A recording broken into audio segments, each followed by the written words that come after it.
आज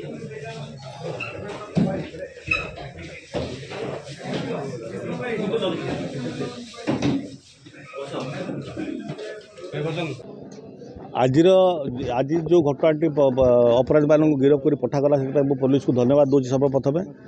एवं आपण मैंने सबुदिन देखुं ये सरकार आसवा ये सरकार को आसवा आज जो भाव आईन श्रृंखला विपर्य सारा ओडिशा एवं विशेष भाव मुख्यमंत्री गस्त जोटी जोटी रोचे एवं से जगह विशेषकर गंजाम जिले जो दिन मुख्यमंत्री आसते से दिन ही दुईटी गणदुष्कर्म एवं दुईटी मर्डर होता एवं यू परिलक्षित होची सरकार कोटी ना कोटी कुंभकर्ण निद्रा शोचन एवं सरकार को निद किभली भांगू आपण मान जरिया मु मुख्यमंत्री को अनुरोध करी जो ओडिशावासी भरोसा जीत सी आज मुख्यमंत्री होती आज से भरोसा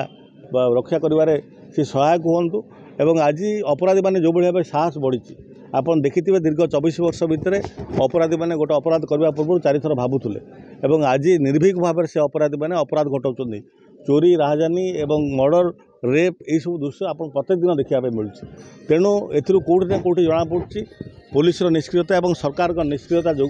आज ये घटना मान सब घटुची तेणु सरकार जाग्रत हेले पुलिस प्रशासन जाग्रत हम एवं पुलिस प्रशासन साधारण लोकों को सुरक्षा देवार विफल होची तेणु आगामी दिन में ये घटना किभली न घटो मु सरकार पाखे दाबी रखुची आपण मैंने देखिथे नवीन बाबू को सरकार समय आम जो भाव सरकार नवीन बाबू चलते रही तेणु आगामी दिन में सरकार जागृत हूँ ना विजु जनता दल आगामी दिन में आंदोलन को तीव्रतर कर लोकों पाखु नहीं लोकों पाखु जाई लोकों को समस्त को धरी पुणी आंदोलन को जागृत कर सरकार विरुद्ध जावाई बाध्य हम तो आमर माननीय विरोधी दल नेता पूर्वतन मुख्यमंत्री नवीन पट्टनायक निर्देशक में ये गोटे फैक्ट फाइंडिंग टीम आसते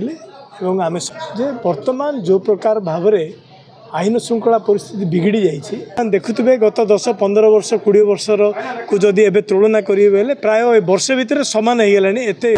प्रतिदिन देखिए गोटे मर्डर प्रतिदिन देखिए गोटे रेप प्रतिदिन ये सब चलती तेणु एथिरे आमर जे विरोधी दल नेता अत्यंत मर्माहत एवं दुखित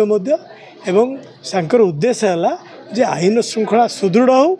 एवं दोषी उपयुक्त दंड पाऊ एवं कौन सी मुष्टिमय व्यक्ति बा जे पावर अच्छी बोली कार प्रभाव ए भितर न रो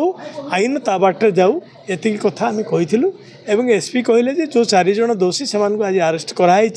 एसपी जरिया मुख्यमंत्री मोहन माझी सरकार को मध्य प्रश्न पचारिचु जे ये प्रकार आईन श्रृंखला वर्षे भितर बिगिड़बार कारण कौन एवं से दृष्टि दिंतु एवं केवल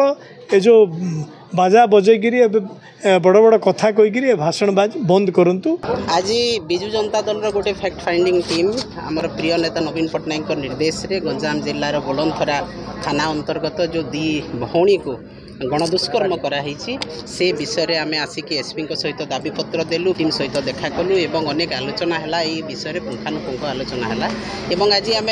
दाबीपत्र देचु मेमोरेंडम देचु एसपी को एवं माननीय मुख्यमंत्री को आपण मैंने देखुं मो जाना भितर 4 मास भितर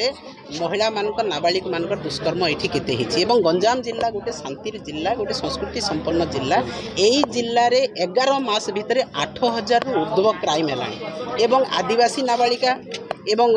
नाबालिका मान गणदुष्कर्म निर्यातित हत्या एवं भी 4टा मर्डर होती तो यहाँ कौन